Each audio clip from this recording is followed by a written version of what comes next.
Welcome to a very special episode of Nerd Tweet and a Movie Podcast. I'm your host, Nerdpool Prime. Thank you so much for joining me. So, I am broadcasting live from Orlando, the site of Megacon 2022. So, as you probably noticed, there was no intro music.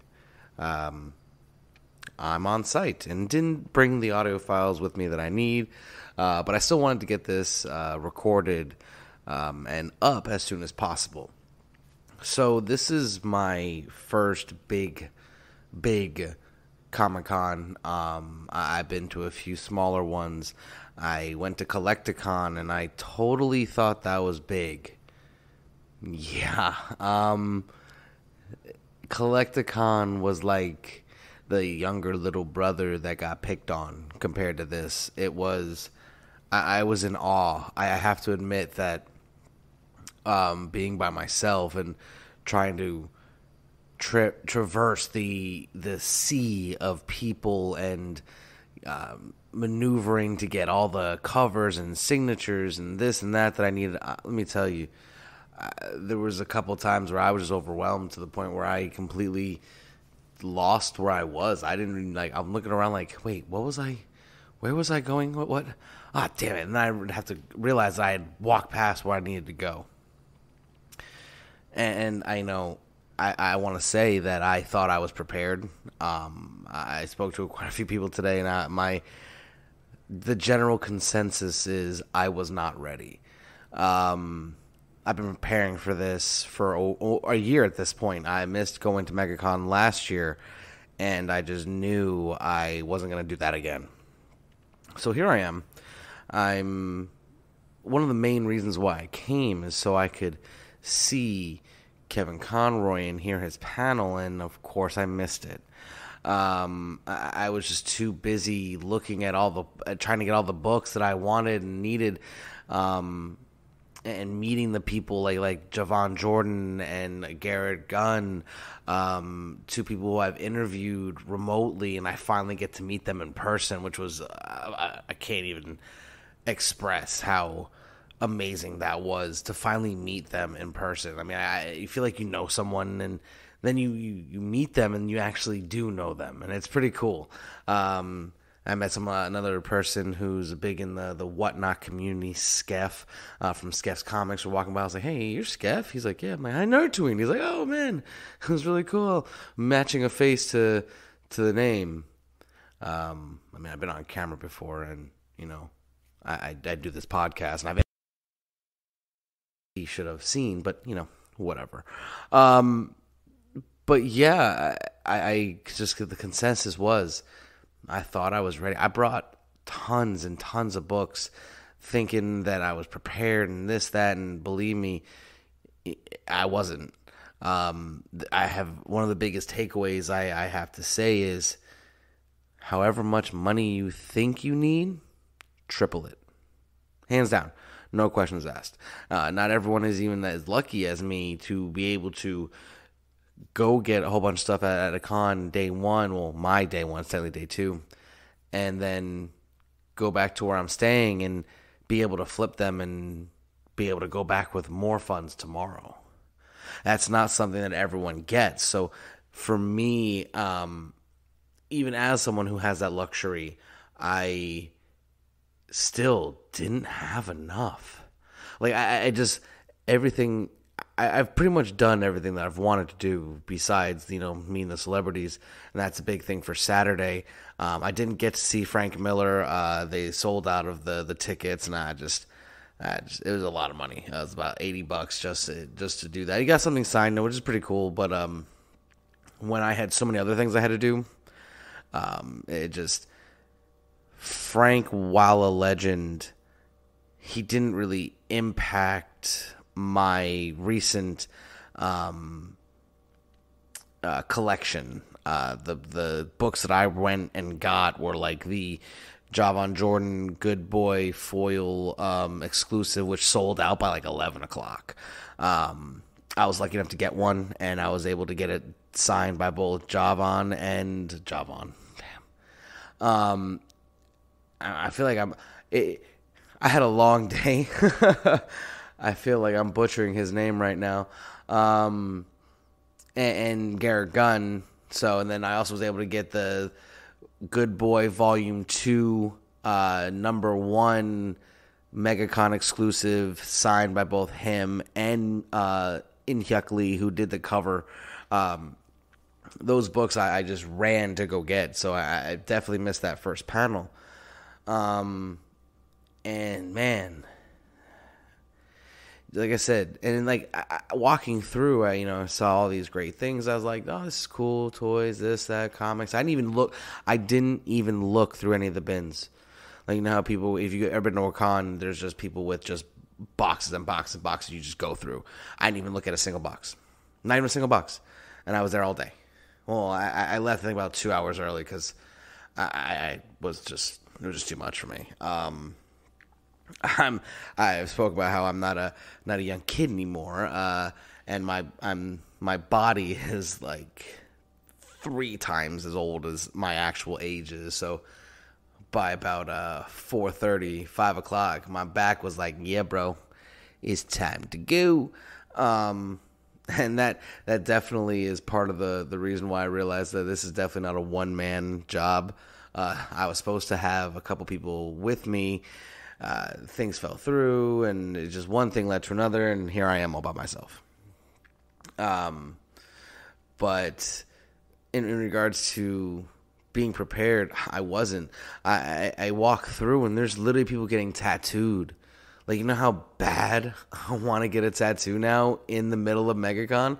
I just don't have the money. There's just no way. I didn't even bother to stop to see how much the prices were, because I feel like if I had a number, I would have gone and found a way to make that. And I still have to meet Kevin Smith. Kevin Smith and Kevin Conroy are my two. Hey, look at that, 2 Kevins. Those are my 2 big things that I have to do, and I will make sure that happens. Kevin Smith, as I've spoken about many times, is one of my heroes. If you talk about what I would hope to be someday, he's pretty damn near it. Stand-up comedian, writer, director, comic book writer, all of that. Actor, that's definitely right up the alley in which I would like to be. So, and then of course I want to meet Conroy because I do the Joker voice. So, and it really, those are my 2 things that I have to do tomorrow. But I'm also bringing all my books for James Tynion, and all my books for Garrett to sign, and I got a whole stack of Illuminati covers. I just have to get those signed too, and there's just so much to do, and I'm not going to be able to stay Sunday. I had to take the train up, and the only train back down was at 10:47 in the morning. Megacon opens up at 10. Ain't no way I can get in there, do anything, and then still get out. And I mean, my checkout's at 10 as well, so what am I going to do? Walk through Megacon with my suitcase and everything else I got? No, it's not happening.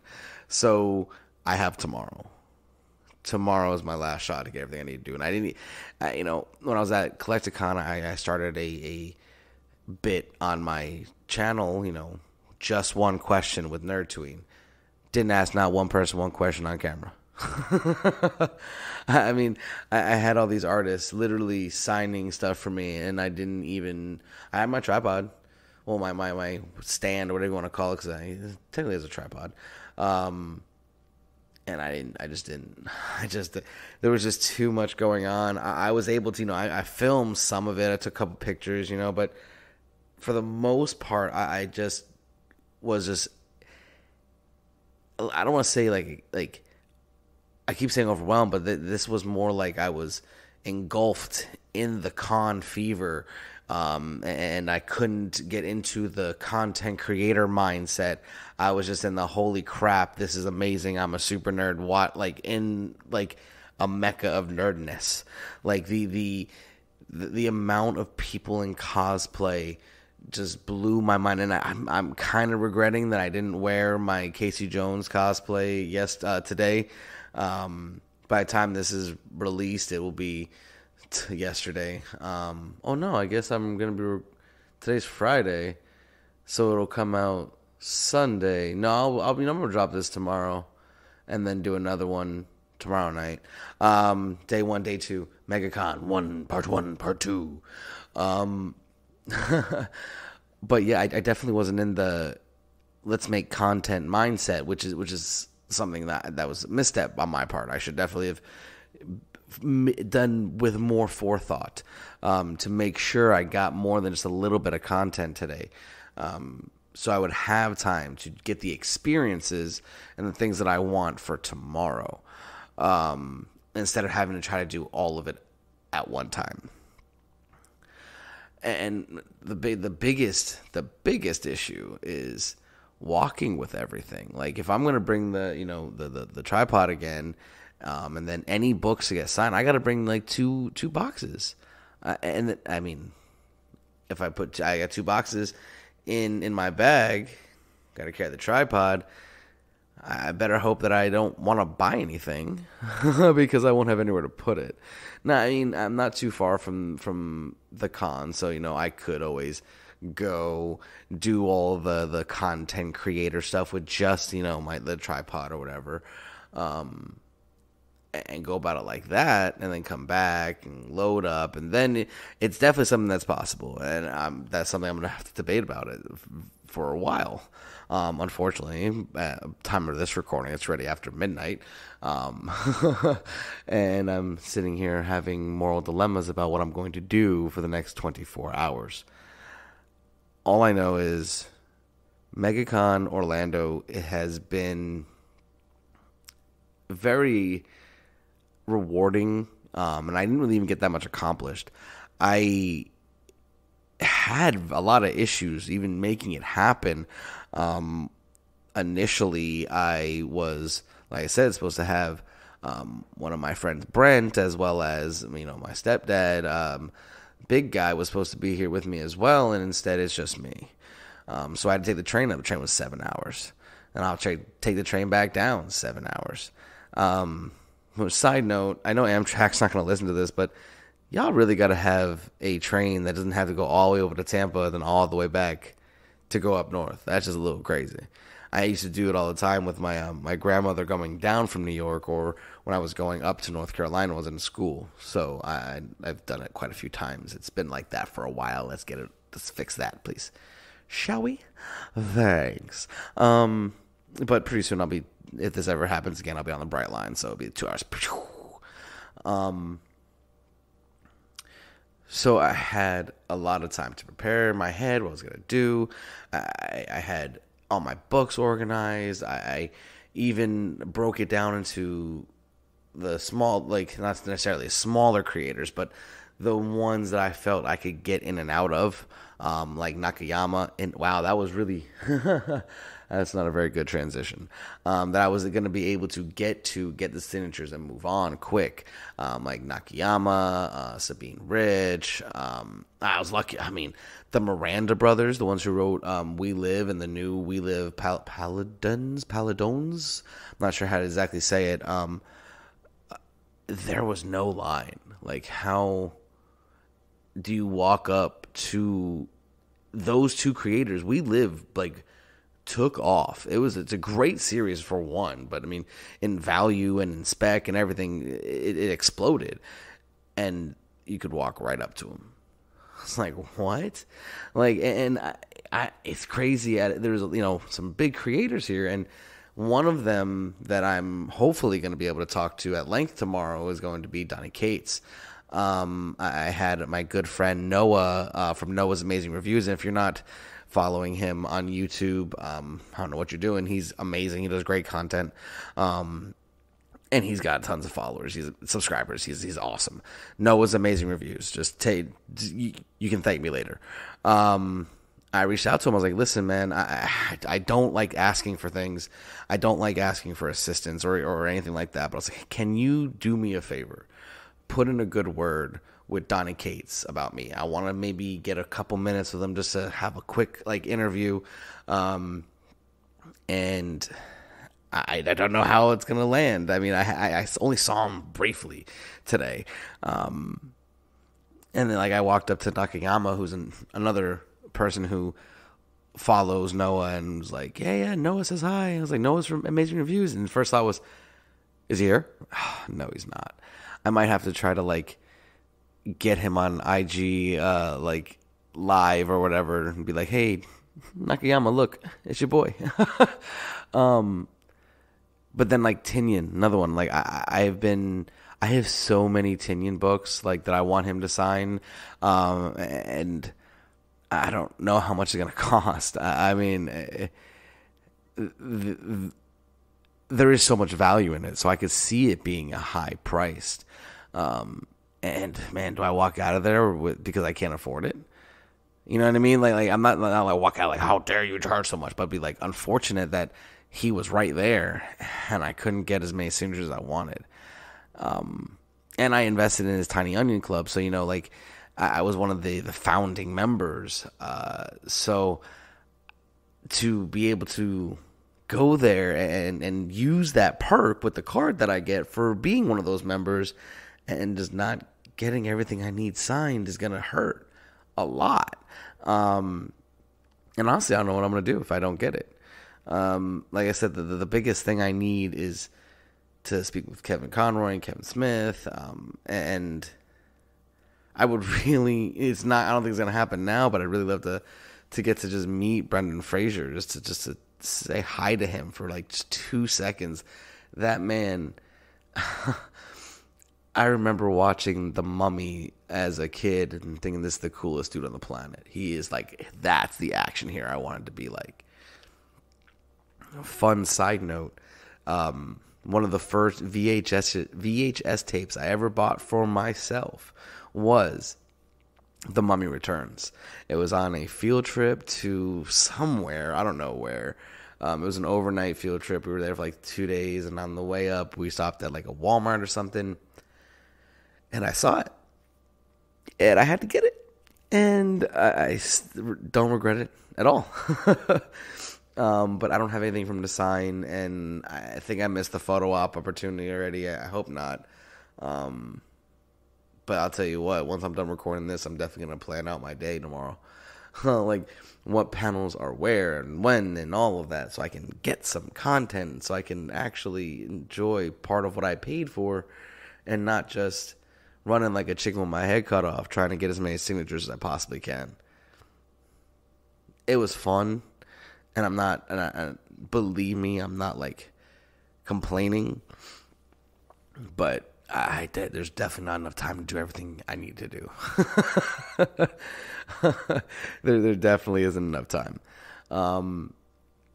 But yeah, so to sum up, because this is going to be 2-part episode. Part 1 was just me just talking about all the stuff, like just walking around in just absolute awe. It was just an experience that I can't even begin to describe, and I'm trying my best. I'm fairly good with my words, and I'm at a loss. But to sum it all up, whatever preparation you think you've done or need to do, or money you need to bring, or books you need to bring, or whatever it is you think you need to do, you're wrong. You need to do that times 3 just to be on pace. And I hope that you can learn from my mistakes. It's funny, each con I get a little bit more experienced and a little bit wiser and understanding how these things work a little more. I started off at PalmCon, where there was very small, it was maybe 40 vendors, something like that, maybe, because it was during the pandemic, and then they usually have it at like the fairgrounds, but this time it was like in a lodge. Man, that was so, I got so many good deals that day. And then next I went to Collecticon. I'm thinking, whoa, in a real convention center, this is huge. You can get on stage with Vanilla Ice. This is amazing. Wow. Get to interview Jason Page. I start the just one question with Jason Page. And it was a great, I loved his answer. Made me go, oh man, I want one question for anyone I get to talk to.